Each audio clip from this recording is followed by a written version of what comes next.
Dear students, welcome to your Lakshya engineers academy.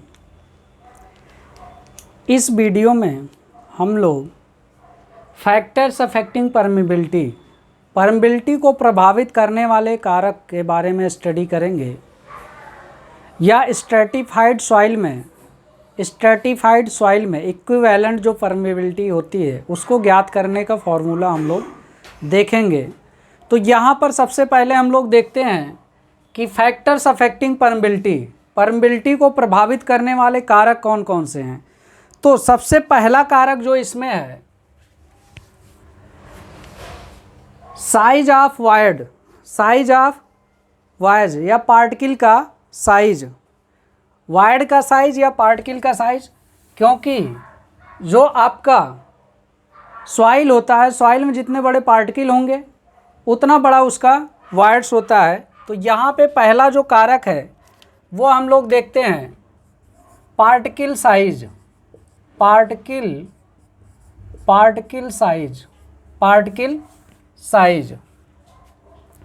तो particle size के ये जो परमिबिलिटी होता है, परमिबिलिटी क्या होता है,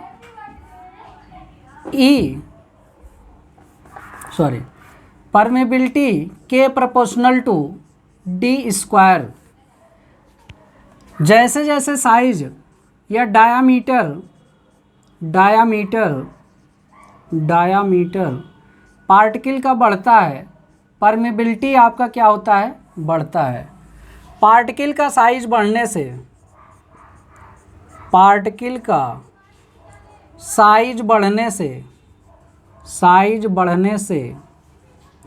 परमिबिलिटी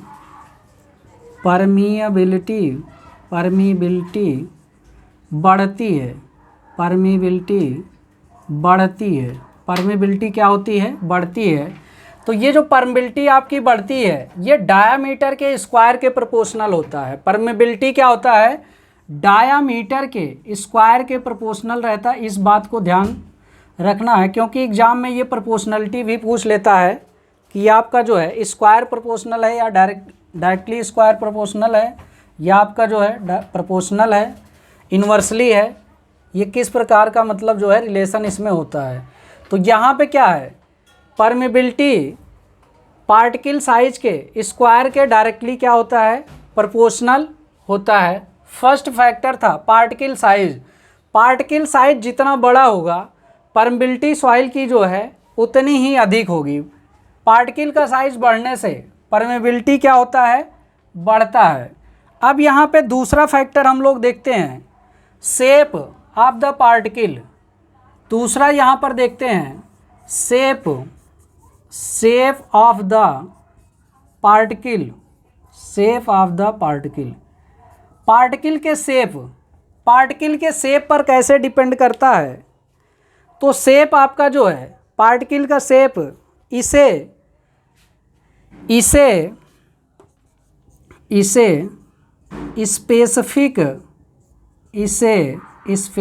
स्पेसिफिक सरफेस एरिया में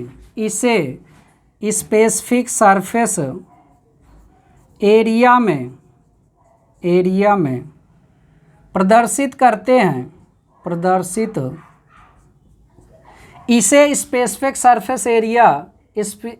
इसे स्पेसिफिक सरफेस एरिया में प्रदर्शित करते हैं, प्रदर्शित करते हैं। पार्टिकल का स्पेसिफिक सरफेस एरिया या सॉइल का कह लीजिए, सॉइल का स्पेसिफिक सरफेस एरिया SSA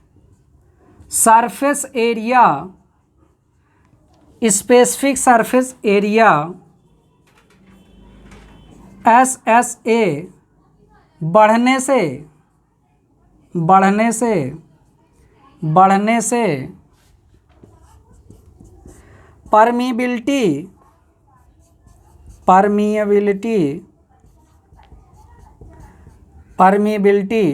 घटती है। परमिबिलिटी क्या होती है, घटती है। तो इसमें कैसा रिलेशन होता है, तो यहाँ से देखते हैं के प्रोपोर्शनल टू 1/SSA का स्क्वायर स्पेसिफिक सरफेस एरिया के इन्वर्सली स्क्वायर प्रोपोर्शनल होता है। ये आपका जो है इन्वर्सली स्क्वायर के प्रोपोर्शनल ये आपका होता है। जो परमिबिलिटी आपका है किस प्रकार से घटता है, तो यहाँ जो रिलेशन आपका होता है के inversely proportional to specific surface area के स्क्वायर के जो है ये आपका इन्वर्सली प्रोपोर्शनल होता है। तो स्पेसिफिक सरफेस एरिया यहाँ पर देखिए हम लोग ज्ञात कैसे करते हैं। Specific surface area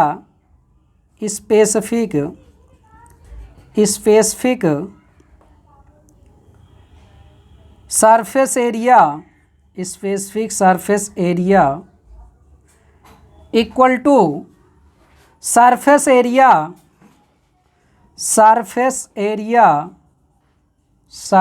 area per unit volume surface area per unit volume. तो यहाँ पे अगर हम स्फीयर की बात करें, गोले की बात करें, तो गोले का जो सरफेस एरिया होता है वो 4πr² और इसका जो वॉल्यूम होता है 4/3πr³। तो यहाँ से अगर इसको हम लोग सिंप्लीफाई करते हैं तो 4π कट जाएगा r² से, तो ये आपका 3/r या r को डायमीटर के टर्म में लिखें तो 6/d ये आपका जो है SSA का मान होता है स्फीयर का। स्पेसिफिक सरफेस एरिया स्फीयर का होता है यही S इक्वल टू आपका यहाँ पे 6/√AB भी होता है।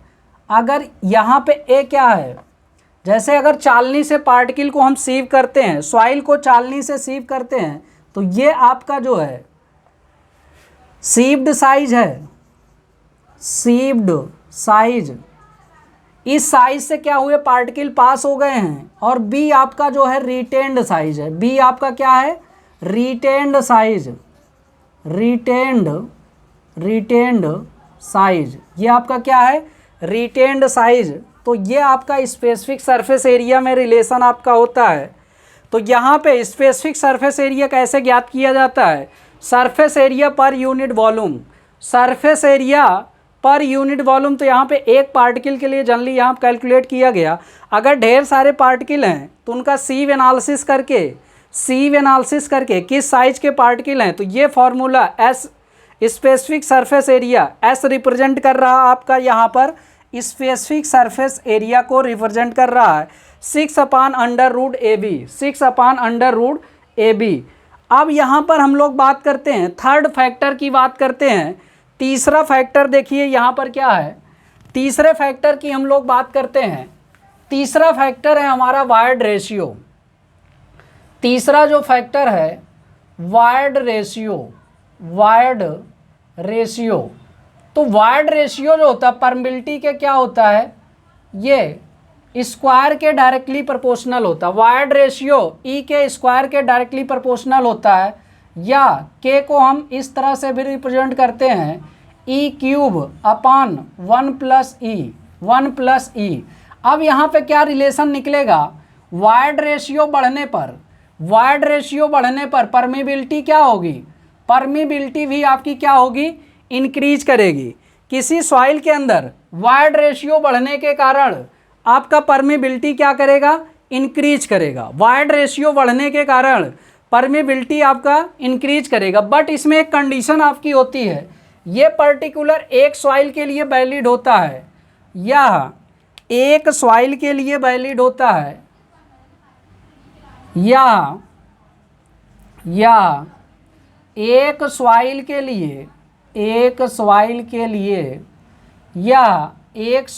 लिए वैलिड होता है, अलग अलग सॉइल के लिए नहीं, अलग अलग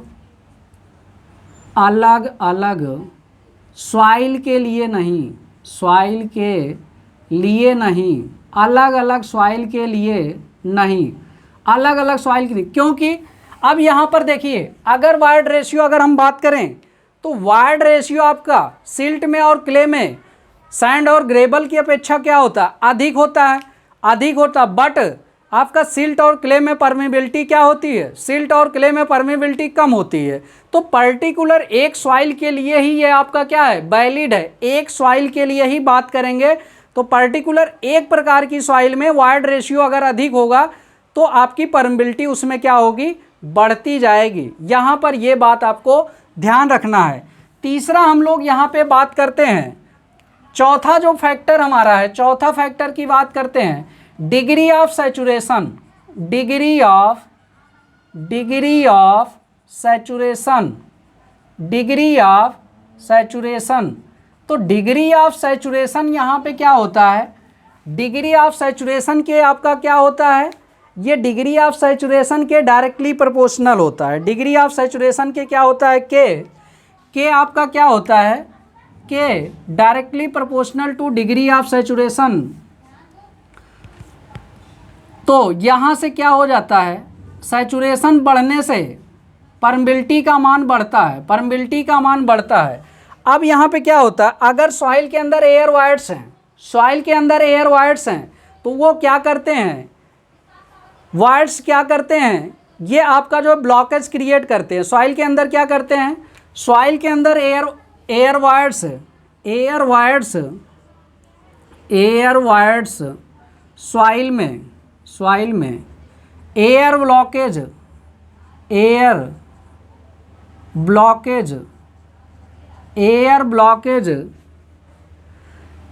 एयर वायर्स सॉइल में एयर ब्लॉकेज क्रिएट करते हैं,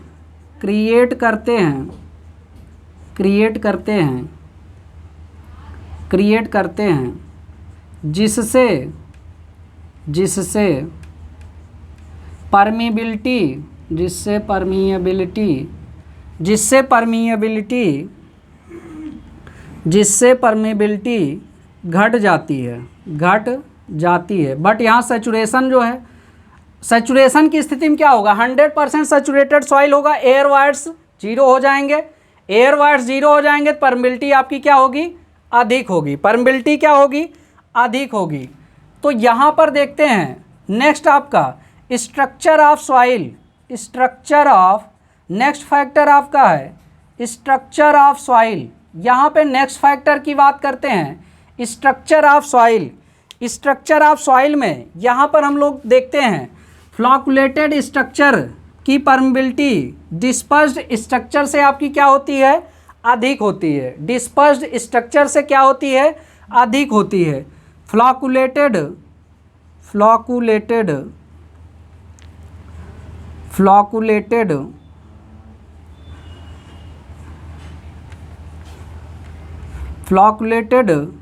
स्ट्रक्चर की सॉइल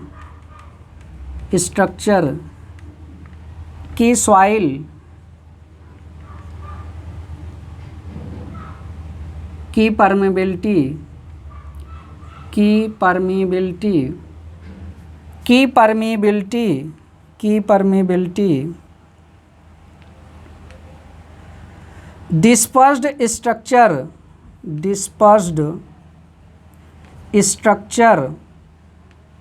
डिस्पर्स्ड स्ट्रक्चर की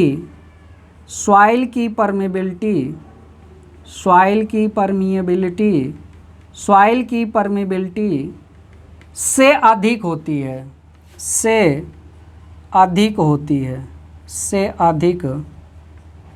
है। तो यहाँ पर फ्लॉकुलेटेड स्ट्रक्चर की जो सॉइल होती है इसकी परमेबिलिटी क्या होती है, अधिक होती है डिस्पर्स्ड स्ट्रक्चर में। फ्लॉकुलेटेड स्ट्रक्चर में क्या होता है, वायर्स इसके क्या होते हैं, अधिक होते हैं। फ्लॉकुलेटेड स्ट्रक्चर में वायर्स क्या होते हैं, अधिक होते हैं। ये जो फ्लॉकुलेटेड स्ट्रक्चर या डिस्पर्स क्लेई सॉइल में पाया जाता है, जनरली। तो यहाँ क्या होता है, वायर्स इसमें अधिक होते हैं, 3 to 6 होता है, डिस्पर्स में वायर्स कम होते हैं, डिस्पर्स में वायर्स क्या होते हैं, कम होते हैं। अगर स्ट्रक्चर की बात की जाए, फ्लॉकुलेटेड में आपका क्या होता है, परमेबिलिटी अधिक होती है डिस्पर्स स्ट्रक्चर के रिस्पेक्ट में। और अगर स्ट्रेटिफाइड सॉइल की बात करते हैं, stratified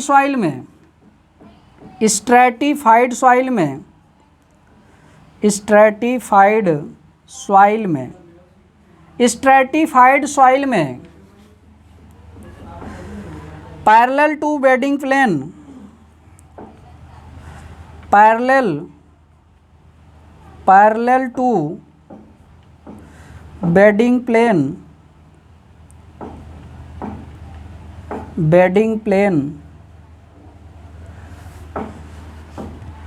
parallel to bedding plane stratified soil में पैरेलल टू बेडिंग प्लेन या बेडिंग प्लेन की दिशा में नॉर्मल प्लेन की अपेक्षा नॉर्मल प्लेन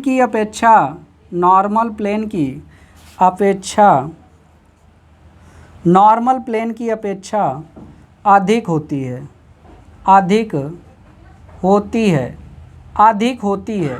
यानी कि आपका जो है पैरेलल टू बेडिंग प्लेन, जैसे के एक्स ग्रेटर देन के जेड आपका होता है, जो आपका नॉर्मल टू प्लेन परमिबिलिटी कम होती है, प्लेन के डायरेक्शन में अगर फ्लो हो रहा है तो परमिबिलिटी वहाँ पे अधिक होगी। इसको हम के हॉरिजॉन्टल ग्रेटर देन के वर्टिकल भी रिप्रेजेंट कर सकते हैं। के हॉरिजॉन्टल ग्रेटर देन के वर्टिकल ये आपका रिप्रेजेंट किया जा सकता है। स्ट्रक्चर के बाद हम लोग बात करते हैं नेक्स्ट प्रॉपर्टीज ऑफ वाटर। जो सॉइल के अंदर वाटर फ्लो कर रहा है, उसकी प्रॉपर्टी पर भी आपकी परमिबिलिटी क्या करती है, डिपेंड करती है। सॉइल के अंदर जो वाटर फ्लो कर रहा है उसकी प्रॉपर्टी पर भी क्या करता है, ये आपका जो है परमिबिलिटी डिपेंड करता है। तो यहाँ पर हम लोग बात करते हैं प्रॉपर्टीज ऑफ वाटर की बात करते हैं। यहाँ पर properties of water. Next factor आपका पांचवा, यहाँ से और ये छठा है 6 प्रॉपर्टीज ऑफ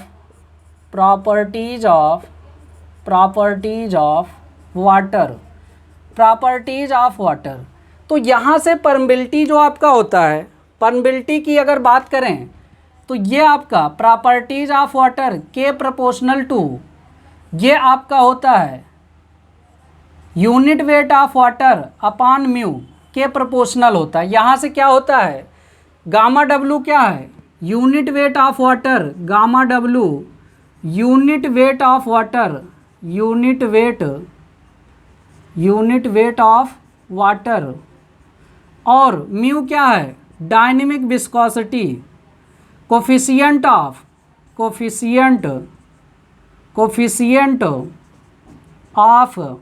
डायनेमिक विस्कोसिटी। तो यहाँ पे क्या होता है, सॉइल के अंदर जो वाटर होता है, अगर वाटर का यूनिट वेट अधिक है तो सॉइल की परमिबिलिटी क्या होगी, अधिक होगी। सॉइल के अंदर जो वाटर फ्लो कर रहा है उसका अगर यूनिट वेट अधिक है तो परमिबिलिटी क्या होगी, अधिक होगी। ये वाटर की विस्कोसिटी के कैसे प्रोपोर्शनल है, तो यहाँ पर विस्कोसिटी बढ़ने से क्या होगा, विस्कोसिटी अगर अधिक होगी वाटर की तो परमिबिलिटी आपकी क्या हो जाएगी, कम हो जाएगी। परमिबिलिटी क्या होगी, कम हो जाएगी। और यहाँ पे अगर हम एक टर्म की और बात कर लेते हैं, टेम्परेचर की अगर हम लोग बात कर लेते हैं, तो यहाँ से देखिए यूनिट वेट ऑफ वाटर अगर बढ़ेगा, तो परमिबिलिटी क्या होगा, बढ़ेगा। विस्कोसिटी की अगर बात करें, विस्कोसिटी बढ़ेगा तो परमिबिलिटी आपका क्या हो जाएगा, घटेगा। परमिबिलिटी क्या हो, क्योंकि यहाँ से परमिबिलिटी क्या है, विस्कोसिटी इन्वर्सली प्रोपोर्शनल है। ये क्या है, इन्वर्सली प्रोपोर्शनल है। अब यहाँ से देखिए म्यू आपका प्रोपोर्शनल होता है 1/T टेम्परेचर के। विस्कोसिटी जो है टेम्परेचर के इन्वर्सली प्रोपोर्शनल होता है। विस्कोसिटी टेम्परेचर के क्या होता है, इन्वर्सली प्रोपोर्शनल होता है। तो यहाँ से हम लोग देखते हैं तो ये क्या हो जाएगा, अगर यहाँ पे हम लोग के से रिलेशन देखें के, तो यहाँ पे के प्रोपोर्शनल टू क्या हो जाएगा, टेम्परेचर। यानी कि टेम्परेचर बढ़ने से परमिबिलिटी क्या हो जाएगी, परमिबिलिटी आपकी इंक्रीज करेगी। टेम्परेचर बढ़ने से परमिबिलिटी क्या होगी, इंक्रीज करेगी। टेम्परेचर बढ़ने से परमिबिलिटी क्या करेगी, इंक्रीज करेगी। तो ये 3 फैक्टर को हम लोग यहाँ पे ध्यान रखना है, 3 फैक्टर को यहाँ पर ध्यान रखना है। तो यहाँ से टेम्परेचर भी इसमें आप शामिल कर सकते हैं, इसमें टेम्परेचर भी आप शामिल कर सकते हैं। यहाँ से ये प्रोपोर्शनल टू टेम्परेचर, टी क्या है यहाँ पे, टी रिप्रेजेंट कर रहा है टेम्परेचर को, टेम्परेचर, टी रिप्रेजेंट कर रहा है टेम्परेचर को। तो properties of water, water soil के अंदर जो वाटर आपका फ्लो कर रहा है उसकी प्रॉपर्टी पर भी परमेबिलिटी आपकी क्या करती है, डिपेंड करती है। के proportional to unit weight of water, water का यूनिट वेट जितना अधिक होगा परमेबिलिटी उतना ही ज़्यादा होगा। और जो वाटर फ्लो कर रहा है अगर उसकी विस्कोसिटी अधिक होगी तो परमेबिलिटी घट जाएगी, अगर विस्कोसिटी अधिक होगी तो परमेबिलिटी क्या होगी, घट जाएगी। अब अगर टेम्परेचर बढ़ता है तो विस्कोसिटी, वाटर की विस्कोसिटी घट जाएगी। अब विस्कोसिटी अगर घटेगी तो परमेबिलिटी क्या करेगी, इंक्रीज करेगी। इसी कारण टेम्परेचर बढ़ने से जो वाटर फ्लो कर रहा है उसका टेम्परेचर बढ़ने से विस्कोसिटी कम होगी तो परमेबिलिटी आपका टेम्परेचर की क्या हो जाएगा, डायरेक्टली प्रोपोर्शनल। अगर टेम्परेचर बढ़ रहा है तो विस्कोसिटी आपका क्या होगा, विस्कोसिटी आपका परमेबिलिटी क्या हो जाएगा, बढ़ जाएगी। टेम्परेचर बढ़ने से विस्कोसिटी घटेगा और परमेबिलिटी क्या हो जाएगी, बढ़ जाएगी। परमेबिलिटी क्या होगी, बढ़ जाएगी। अब नेक्स्ट फैक्टर की बात करते हैं। नेक्स्ट फैक्टर जो परमेबिलिटी को अफेक्ट करता है, impurities present in water, impurities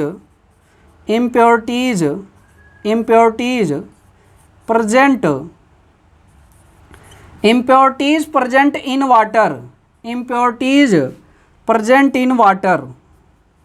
तो वाटर में यहाँ पे क्या है, इम्प्योरिटीज, मान लीजिए organic impurities, organic impurities,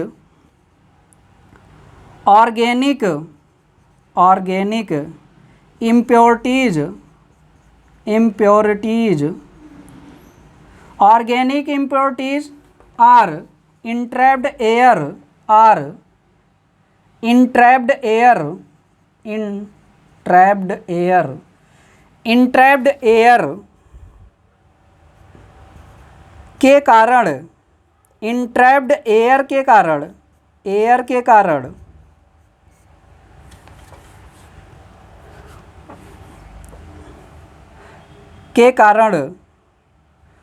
wires block हो जाते हैं, वायर्स ब्लॉक हो जाते हैं, वायर्स ब्लॉक हो जाते हैं, वायर्स ब्लॉक हो जाते हैं, जिससे परमेबिलिटी घट जाती है, जिससे परमेबिलिटी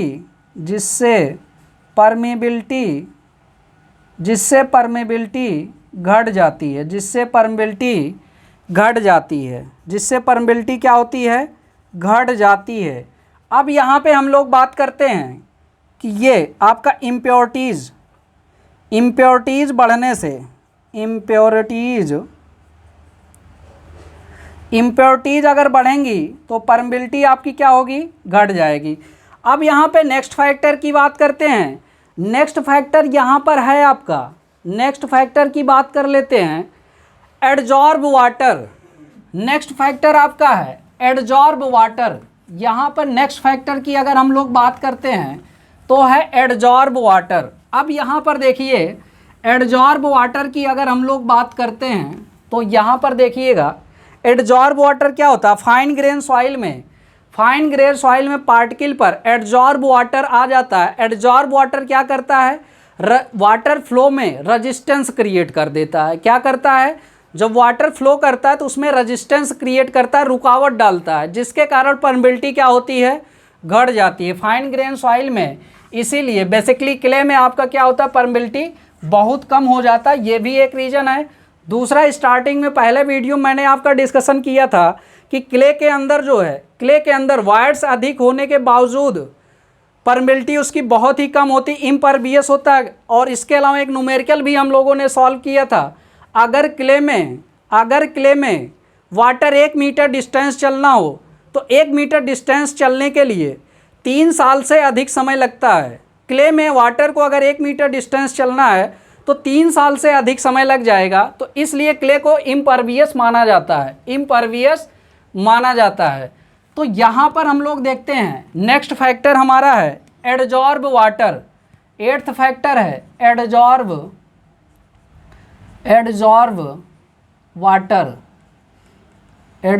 वाटर। तो यहाँ पे बात करते हैं फाइन ग्रेन सॉइल में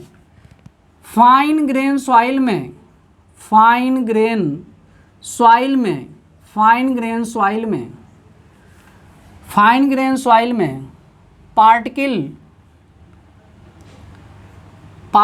के सरफेस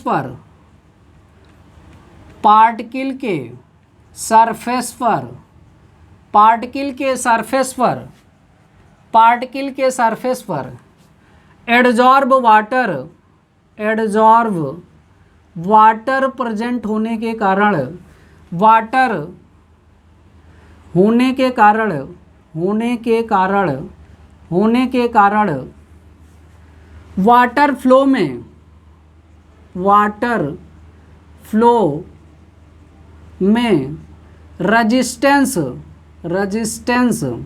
वाटर फ्लो में रजिस्टेंस क्रिएट करता है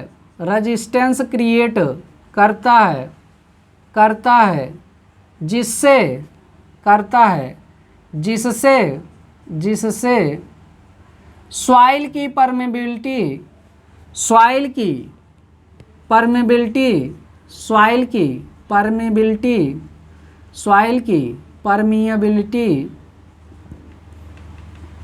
घट जाती है। परमिएबिलिटी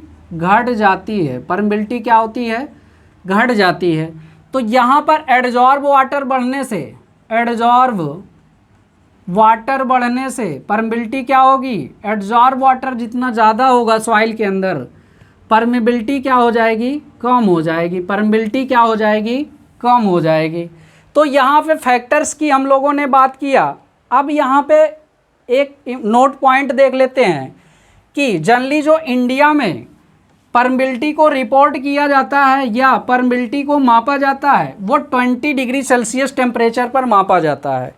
इंडिया में परमिएबिलिटी को 20 डिग्री सेल्सियस टेम्परेचर पर मापा जाता है। नोट यहाँ पर देखते हैं, इंडिया में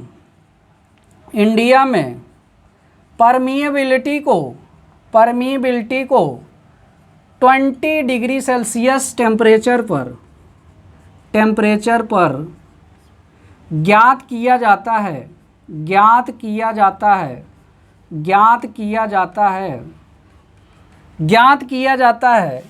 अब यहाँ पर अगर रिलेशन हम लोग देखते हैं, अदर टेम्परेचर पर परमिएबिलिटी हम लोग ज्ञात करना चाहते हैं, के मान लीजिए T डिग्री सेल्सियस पर, तो विस्कोसिटी वाटर की T डिग्री सेल्सियस पर ज्ञात करना होगा, इक्वल टू मान लीजिए के हमें पता है 20 डिग्री सेल्सियस टेम्परेचर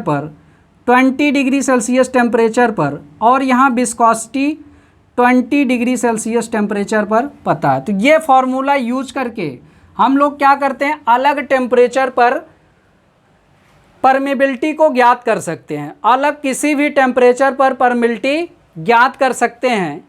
अब यहाँ पर हम लोग बात करते हैं,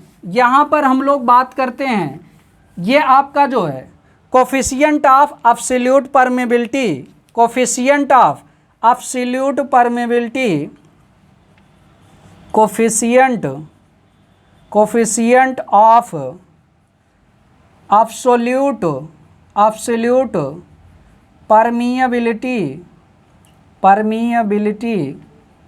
या इसको इंट्रिंसिक परमिएबिलिटी भी कहते हैं।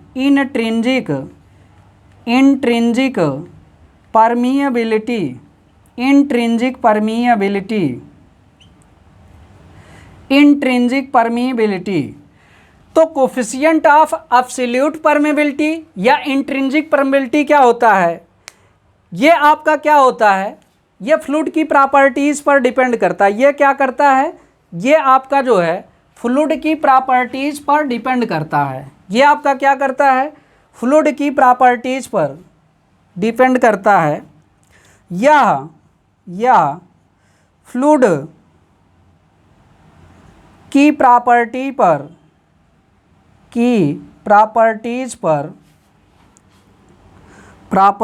पर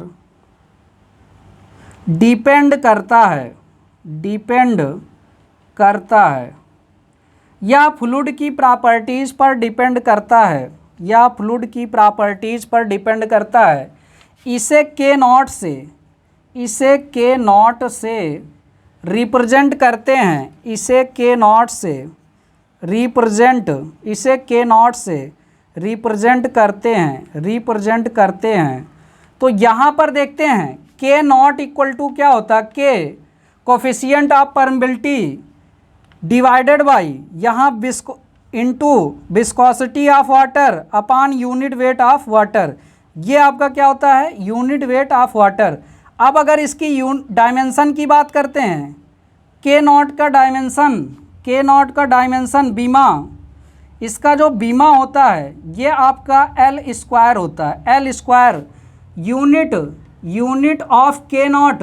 अगर यूनिट ऑफ के नॉट की बात करें तो ये आपका मीटर स्क्वायर या सेंटीमीटर स्क्वायर, आप इससे रिप्रेजेंट कर सकते हैं, मीटर स्क्वायर या सेंटीमीटर स्क्वायर, या इसको डार्सी भी लिखा जाता है, डार्सी लिखा जाता है। कोफिशिएंट ऑफ एब्सोल्यूट परमेबिलिटी को डार्सी भी यूनिट होती है, या इसको इंट्रिंसिक परमेबिलिटी भी बोलते हैं। अब एक डार्सी की जो वैल्यू होती है, वन डार्सी इक्वल टू होता है 0.987 into 10⁻⁸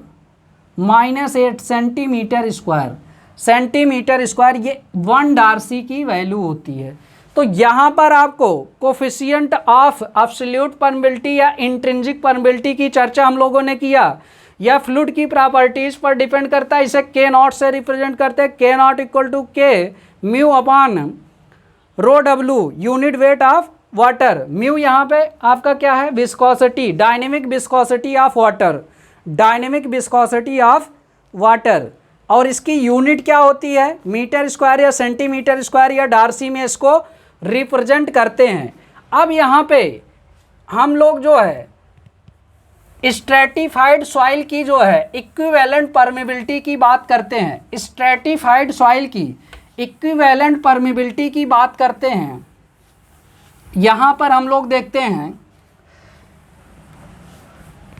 equivalent permeability, equivalent equivalent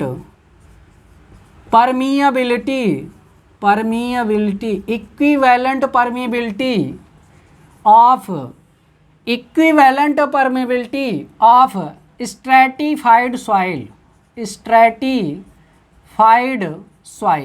अब स्ट्रेटिफाइड सॉइल का मतलब क्या होता है, स्ट्रेटिफाइड सॉइल का मतलब क्या होता है कि जैसे ज़मीन के अंदर क्या है, लेयर बाई लेयर बहुत अलग अलग टाइप्स की सॉइल मिलती हैं। ज़मीन के अंदर क्या होता है, लेयर बाई लेयर अलग अलग टाइप की सॉइल पाई जाती हैं। तो जैसे यहाँ पर अगर मान लीजिए एक एग्जांपल हम लेते हैं, यहाँ पर देखते हैं कि ये आपका जो है, यहाँ पर हम लोग देखते हैं कि ये आपका जो है, एक एग्जांपल लेते हैं, इसमें हम लोग क्या कर लेते हैं, एक लेयर, दो लेयर, तीन, चार लेयर बना लेते हैं।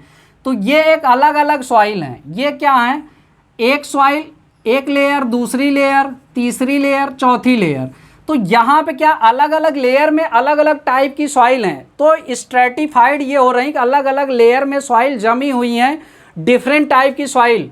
अब इसमें परमेबिलिटी मान लीजिए इधर ये आपकी एक्स डायरेक्शन है, तो के एक्स डायरेक्शन में परमेबिलिटी ये पैरेलल टू वेडिंग प्लेन, अगर इधर से इधर हमारा जो है परमेबिलिटी है तो ये पैरेलल टू वेडिंग प्लेन है। अब ऊपर से मान लीजिए नीचे की तरफ वाटर फ्लो कर रहा, इस मतलब ये आपका इस सॉइल में जाएगा, पहले 1 में, फिर 2 में, फिर 3 में, फिर 4 में। तो यहाँ पे इस कंडीशन में आपका जो है इक्विवेलेंट परमेबिलिटी क्या होगा, यानी कि वर्टिकल डायरेक्शन में या normal to the bedding plane, ये आपकी कंडीशन क्या होगी, के जेड। इसको अगर हम रिप्रेजेंट करें के जेड, ये आपका नॉर्मल टू वेडिंग प्लेन है। नॉर्मल टू वेडिंग प्लेन को वर्टिकल भी जनरली आपका रिप्रेजेंट किया जाता है, बट यहाँ पे न्यूमेरिकल सॉल्व करने से ये हमें देख लेना चाहिए वेडिंग प्लेन के नॉर्मल ज्ञात करना है या आपका जो है पैरेलल ज्ञात करना है। तो यहाँ पे जैसे पैरेलल, ये आपका वेडिंग प्लेन है, इसके पैरेलल वाटर आपका क्या कर रहा है, फ्लो कर रहा है। तो यहाँ पर अगर हम लोग देखते हैं तो ये मान लीजिए एक्स डायरेक्शन में यहाँ से फ्लो हो रहा है, और यहाँ पे मान लीजिए इधर आपका ये जेड डायरेक्शन मैंने रिप्रेजेंट किया, और यहाँ पे ये वाला वाई डायरेक्शन है, क्या है, वाई डायरेक्शन। अब यहाँ पे अगर हम लोग बात करते हैं, यहाँ पे अगर देखिएगा, यहाँ पर देखते हैं, अगर हम लोग बात करते हैं तो ये देखिएगा, जो मैं ये आपका रिप्रेजेंट कर रहा हूँ, ये आपका जेड डायरेक्शन है, नॉर्मल जेड डायरेक्शन, ये आपका एक्स डायरेक्शन, इस डायरेक्शन में आपका वाटर फ्लो कर रहा है। और ये प्लेन देखिए यहाँ पर, ये क्या है, ये इसके नॉर्मल है, ये वाला जो प्लेन है ये अंदर की तरफ वाई वाला इस तरह से गया हुआ है।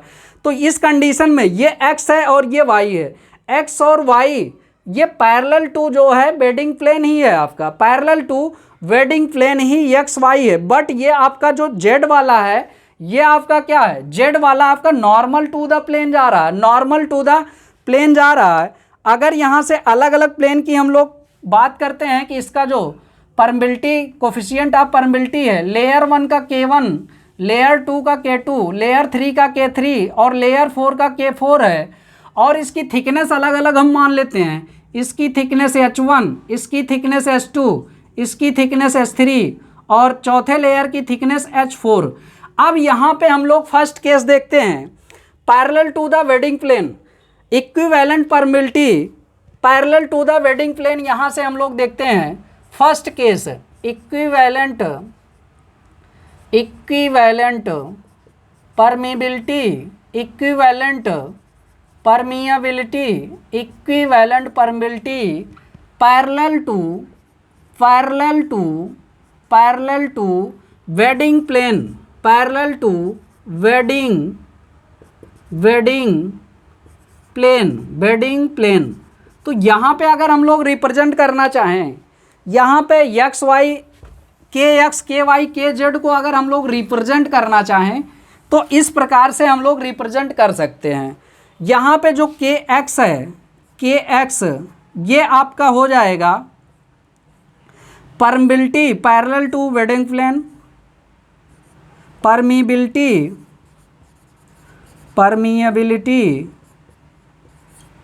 पैरेलल टू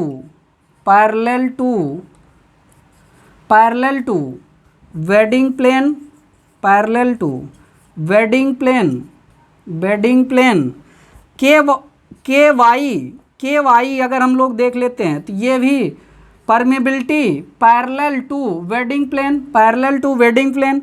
अगर के जेड की बात करते हैं तो के जेड आपका permeability perpendicular to bedding plane, ये आपका क्या है, परपेंडिकुलर टू वेडिंग प्लेन या नॉर्मल, या इसको क्या बोलेंगे, नॉर्मल। ये आपका परपेंडिकुलर, ये परपेंडिकुलर या नॉर्मल आप कहेंगे, परपेंडिकुलर या नॉर्मल। ये आपका क्या है, पैरेलल, ये क्या है, parallel to bedding plane, parallel to bedding plane. तो यहाँ पे जो इक्विवेलेंट परमिबिलिटी ये एक्स वाई डायरेक्शन में क्या होगा, सेम होगा। Equivalent permeability parallel to bedding plane, parallel to bedding plane जो निकालेंगे, ये K X equal to K Y, X Y दोनों ही वेडिंग प्लेन में आपका पैरेलल है। तो यहाँ से जो फॉर्मूला आपका होता है सिग्मा के एच अपान सिग्मा एच, यानी कि ये क्या हो जाएगा, K1 H1 plus K2 H2 plus K3 H3 plus K4 into H4 divided by H1 plus H2 plus H3 plus H4। ये आपका फॉर्मूला ये वाला बनेगा। दूसरा यहाँ पे जो फॉर्मूला आपका बनेगा, दूसरे फॉर्मूले की हम लोग बात करते हैं तो दूसरा इक्विवेलेंट परमिबिलिटी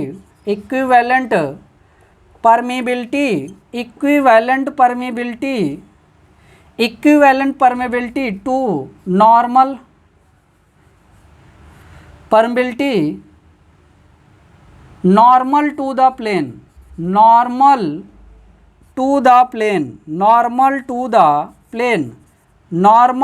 प्लेन। तो यहाँ से आपका क्या फॉर्मूला बनेगा, इसमें फॉर्मूला हम लोग देखते हैं नॉर्मल टू द प्लेन, ये वाला के जेड जो आपका मिलेगा ये सिग्मा एच डिवाइडेड बाई आपका क्या हो जाएगा, sigma H divided by sigma H upon K, sigma H upon के। तो यहाँ से इसको रिलेट कर सकते हैं, न्यूमरेटर में आपका सिग्मा एच है, फिर डिनोमिनेटर में एच बाई के, एच से यहाँ पर स्टार्ट होगा डिनोमिनेटर, यहाँ से आप रिलेट करके इस फॉर्मूला की याद कर सकते हैं। एक्स वाई डायरेक्शन के एच अपान एच है, के एच सिग्मा के एच अपान एच, और यहाँ पे सिग्मा एच, फिर डिवीजन में आपका जो है डिनोमिनेटर में सिग्मा एच बाई के है, सिग्मा एच बाई के, एच आपका यहाँ पे अंश में है, डिनोमिनेटर का जो ये वैल्यू है। तो यहाँ से इसका एक्सपेंशन क्या होगा, यहाँ से इसके एक्सपेंशन की अगर हम लोग बात करते हैं, यहाँ पे अगर एक्सपेंशन की बात करते हैं, ये 4 लेयर के लिए जो एग्जांपल हम लोगों ने लिया है, तो ये आपका हो जाएगा H1 plus H2 plus H3 plus H4 divided by H1 upon K1 plus H2 upon K2 plus H3 upon K3 plus H4 upon K4। अब यहाँ पे हम लोग बात करते हैं, कुछ नोट पॉइंट इससे रिलेटेड हैं, इससे रिलेटेड कुछ नोट पॉइंट हैं, उनको हम लोग देख लेते हैं, कुछ नोट पॉइंट हैं उनको हम लोग देख लेते हैं। तो पहला नोट पॉइंट इसमें यह है कि जो ये आपका पैरेलल टू बेडिंग प्लेन होता है, normal to the bedding plane जो इक्विवेलेंट होता है उससे अधिक होता है। Parallel to the bedding plane जो परमिबिलिटी होती है वो normal to the bedding plane से क्या होती है, अधिक होती है। जो पैरेलल डायरेक्शन में आपका परमिबिलिटी मिलता है वो आपका नॉर्मल परमिबिलिटी से अधिक वैल्यू मिलता है। पहला केस आपका ये है। नोट पॉइंट में पहला केस हम लोग देखते हैं, नोट पॉइंट में पहला केस हमारा है नोट में हम लोग पहला देखते हैं। तो पहला यहाँ पर देखिएगा, पहले में क्या है कि पहले में यहाँ पर के एक्स अपान के जेड ग्रेटर देन ये 1 होता है, यानी कि K X parallel to bedding plane greater than parallel to normal to the bedding plane. ये बेडिंग प्लेन के पैरेलल जो परमिबिलिटी होती है वो अधिक होती है, या इसी को के हॉरिजॉन्टल ग्रेटर देन के वर्टिकल भी आप इसको कह सकते हैं, के वर्टिकल भी आप इसको कह सकते हैं। दूसरे नोट पॉइंट की अगर बात करते हैं, इक्विवेलेंट परमिबिलिटी, इक्विवेलेंट परमिबिलिटी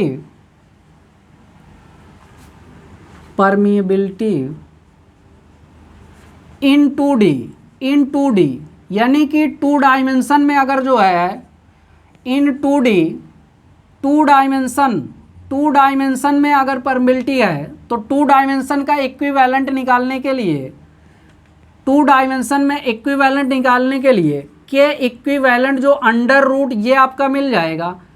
तो मान लीजिए के 2 डायरेक्शन में यहाँ पे के एक्स और के जेड है, के जेड इसका इक्विवेलेंट निकालना है, के एक्स इंटू के जेड अंडर रूट में ये हो जाएगा। ये आपका क्या होता है, ज्योमेट्रिक मीन हो जाता है, ज्योमेट्रिक मीन। ये वैल्यू क्या होता है आपका, ज्योमेट्रिक मीन होता है। इसी तरह थर्ड केस की अगर बात करें, 3D या 3 डायमेंशन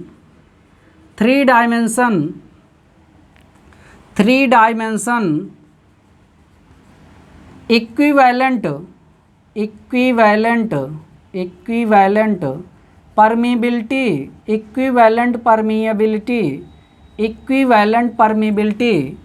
3 डायमेंशन इक्विवेलेंट परमिबिलिटी, यहाँ मान लीजिए के एक्स के वाई के जेड है।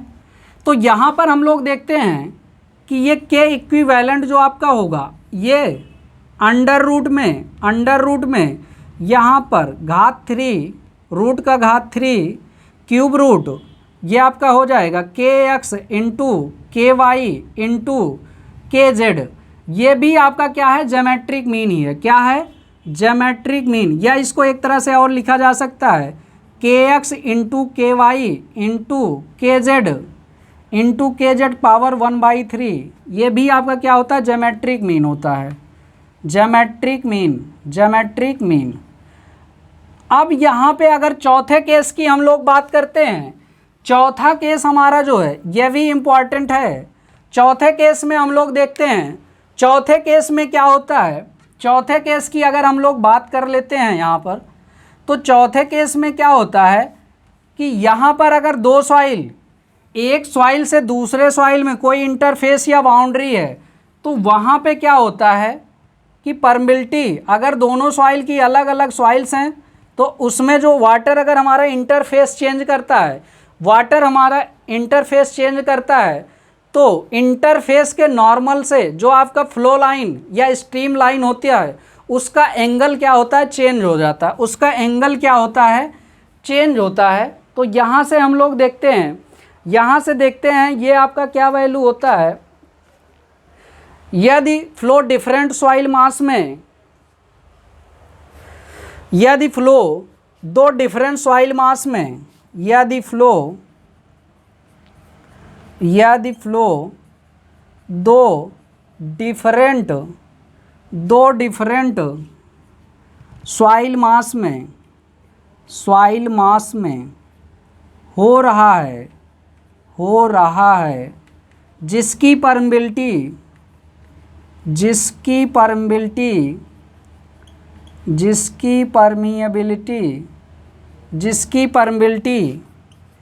K1 एंड K2 है, K1 एंड K2 है, जिसकी परमिबिलिटी K1 और K2 है, एंगल ऑफ स्ट्रीम लाइन या flow line, angle of flow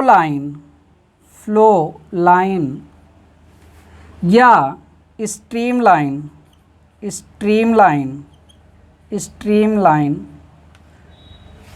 interface change करने पर, बाउंड्री या इंटरफेस चेंज करने पर, बाउंड्री या इंटरफेस चेंज करने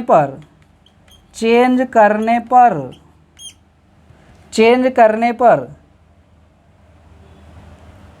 चेंज होता है, एंगल जो है, एंगल चेंज होता है, बाउंड्री इंटरफेस चेंज करने पर चेंज होता है। तो वो परमिबिलिटी के कैसे प्रोपोर्शनल होता है, यहाँ पे वो रिलेशन हम लोग देखना है। तो यहाँ पर रिलेशन वो हम लोग देखते हैं। तो मान लीजिए यहाँ पर दो सॉइल अलग अलग हैं, उनके बीच में एक इंटरफेस है जहाँ पर वो सॉइल आपकी मिल रही है। तो यहाँ पर हम लोग देखते हैं कि ये आपका जो है, यहाँ पर एक इंटरफेस या बाउंड्री है, दो सॉइल हैं, इधर सॉइल 1 है, सॉइल 1, इधर सॉइल 2 है, ये सॉइल 2 है और ये सॉइल 1 है। ये बाउंड्री या इंटरफेस है, बाउंड्री आर इंटरफेस है, ये आपका बाउंड्री आर इंटरफेस।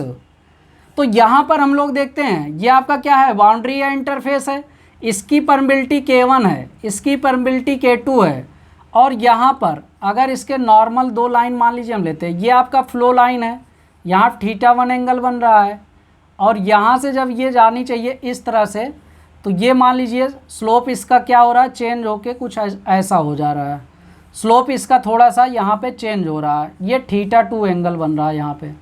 तो ये आपका क्या है, यहाँ से एंगल चेंज हो रहा है θ2, यहाँ पे θ1 है। तो ये लाइंस क्या हैं आपका, ये जो लाइंस हैं, ये लाइन क्या है, ये लाइन आपका स्ट्रीम लाइन या फ्लो लाइन है, स्ट्रीम लाइन